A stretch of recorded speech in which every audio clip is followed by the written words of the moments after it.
pedestre pode nem perceber, mas as obras do escultor Chico Stockinger estão ali, nas praças de Porto Alegre.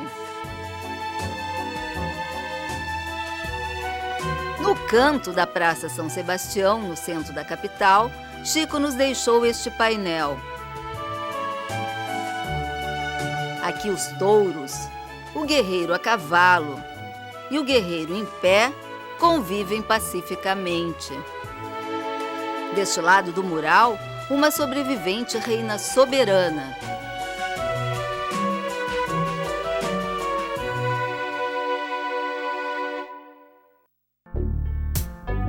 Já na Praça da Alfândega, o artista uniu para sempre os nossos poetas. Nesta escultura em bronze, Carlos Drummond de Andrade lê para Mário Quintana.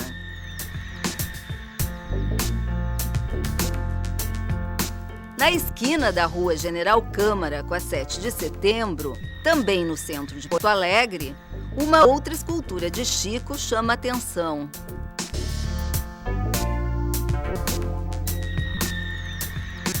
Naturalizado brasileiro, Chico Stockinger nasceu na Áustria em 1919 e 2 anos depois veio para São Paulo. Em 1954, Chico radicou-se em Porto Alegre e aqui morreu aos 89 anos em abril de 2009. Por isso, toda a obra dele remete ao imaginário gaúcho.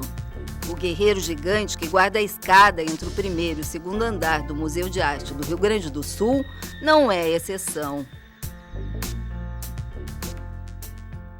E o Rio Grande do Sul tem toda essa tradição de país de fronteira, o cavaleiro, o cavalo, o gaúcho, as lutas de fronteira. Então é como se o Chico tivesse assimilado essa cultura toda e tivesse expressado isso de maneira mais forte na fase dos guerreiros.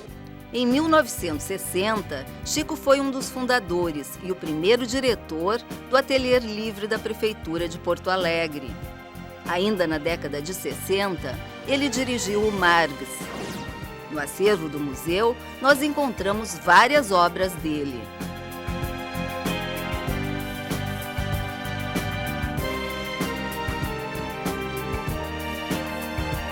Durante a longa carreira, a produção artística de Chico Stockinger foi marcada por várias fases.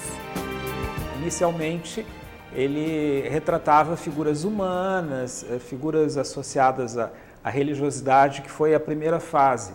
Depois nós temos as fases dos touros, a fase dos guerreiros, que é a fase mais famosa e mais conhecida, que teve, digamos, uma produção mais efetiva.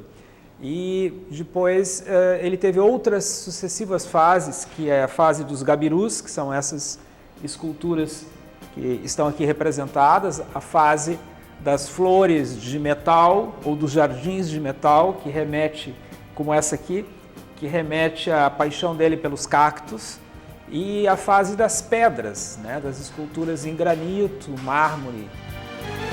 Mas alguns trabalhos não se enquadram em fase alguma. Esse é o caso de Sobrevivente 4, esculpido na época da ditadura. Ela retrata um animal devorando o que a gente supõe seja uma criança, porque ele coloca na boca do que seria, digamos, o esqueleto da cabeça de um cavalo, alguns dedos de boneca. E existe uma pintura em vermelho que dá a entender que aquilo é sangue. Então é uma escultura bastante chocante, né, que remete ao expressionismo, que não é bem o que a gente está acostumado a associar ao Chico, já que a obra dele é uma obra, até certo ponto, bastante serena, bastante fria, né, e não uma obra de emoção. 18 peças do mestre puderam ser vistas em 2010 na Galeria Paulo Capellari, em Porto Alegre. São esculturas em bronze, em metal e madeira e até em mármore, como este torso de mulher.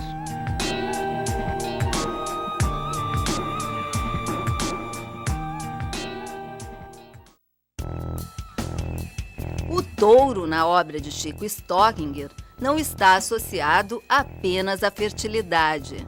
O touro também representa, sob certo aspecto, a masculinidade, né? Portanto, todo aquele lado de agressividade, violência, força associado ao touro. Já a mulher aparece em várias fases, mas somente na fase inicial ela é retratada de maneira romântica e sensual. Na fase mais conhecida, como os guerreiros e outras, grande parte dessas esculturas são quase esculturas sem rosto, como se a identidade tivesse diluída. Inclusive, em algumas esculturas, o próprio gênero, se é homem ou mulher, não estão muito explícitos. Já na fase Gabirus, ele resgata essa questão do rosto, da fisionomia, como nessas obras, e por isso elas têm um apelo emocional diferenciado de outras fases da escultura dele. Mas o que representam os Gabirus? Seriam os moradores de rua? O período em que essa produção foi feita coincidiu com o período em que a população de sem-teto nas grandes cidades brasileiras aumentou muitíssimo, justamente incrementado por esses deficientes mentais ou doentes mentais que terminaram nas ruas.